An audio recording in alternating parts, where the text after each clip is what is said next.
Sekretaris Komisi 7 DPR Aceh, Hadjah Aisyah Ismail Daud, mengunjungi korban kebakaran ledakan sumur bor di RSUD Dr. Zubir Mahmud Idirayu Aceh Timur, Kamis 26 April 2018. Dalam kunjungannya, politisi perempuan dari Partai Aceh ini meminta agar pihak rumah sakit memberikan pelayanan semaksimal mungkin kepada para korban. Jika memang ada yang harus dirujuk keluar daerah, maka harus disegerakan. Sebagai wakil rakyat, dirinya mendesak pemerintah Provinsi Aceh untuk menyalurkan bantuan kepada para korban, baik kepada keluarga korban yang sudah meninggal maupun kepada para korban yang saat ini masih menjalani masa pengobatan di rumah sakit.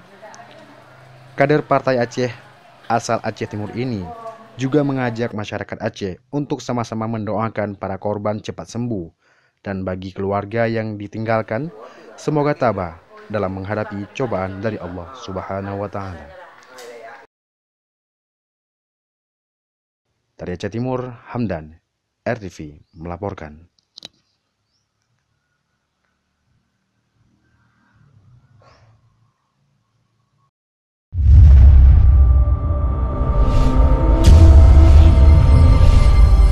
Aceh Timur Bere.